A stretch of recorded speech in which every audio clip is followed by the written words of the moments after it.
আমরা কাঁঠাল রান্না করতেছি মাটির চুলায়। দেখেন আমরা মাটির চুলায় কাঁঠাল রান্না করতেছি। যে কাঁঠালটা আগে ভাপ দেওয়া হয়েছে, ভাপ দিয়ে রাখা দেওয়া হয়েছে। কাঁচামরিচ, পেঁয়াজ, আদা রসুন দেই নাই, মশলা জিরা সব কিছু দেওয়া হয়েছে। এখন মশলা দেওয়া হবে। এটা হচ্ছে রসুন বাটা আর পেঁয়াজ বাটা।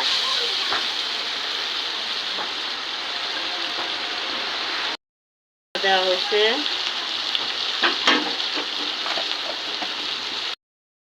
মরিচ গুঁড়া দিয়া দিছি,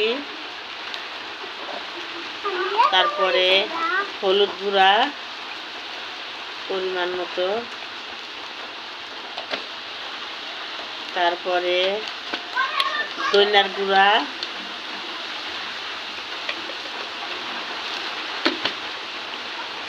তারপরে পরিমাণ মতো লবণ,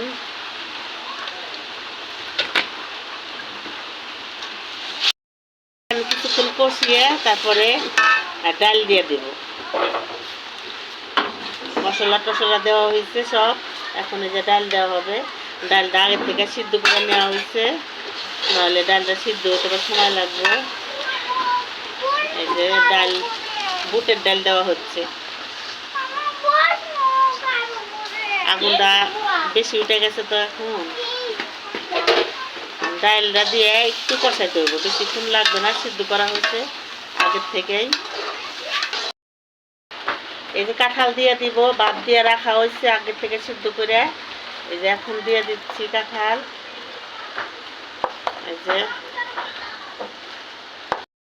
এই যে নাড়াচাড়া করে উলট পুলট করে দেওয়া হচ্ছে। এখন সব কিছু মিশে গেছে। এখন একটু ঢাকা দিব। হ্যাঁ, একটু ঢাকা দিবি। কিছুক্ষণ পরে উঠায়া এই যে বলক উঠে গেছে। এই যে কিছুক্ষণ নাড়াচাড়া কইরা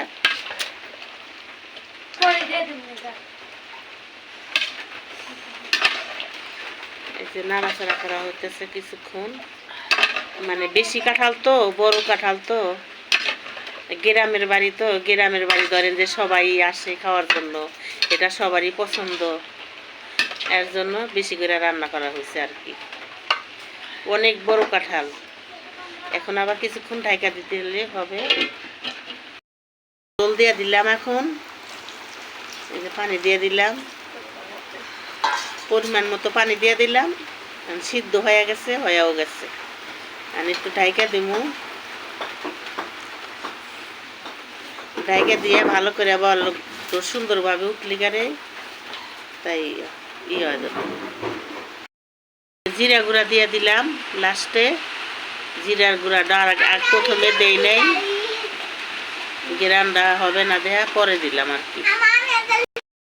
আমার কাঁঠাল রান্না শেষের মধ্যে হয়ে গেছে প্রায়। এ দেখেন মাটির চুলায় রান্না করলাম, অনেক কষ্ট করে আগুনটা ধরাইছি। আমি এখন খায়া টেস্ট করবো, দেখি কেমন।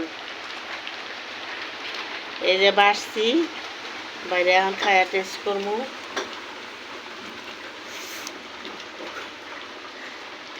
সেই স্বাদ।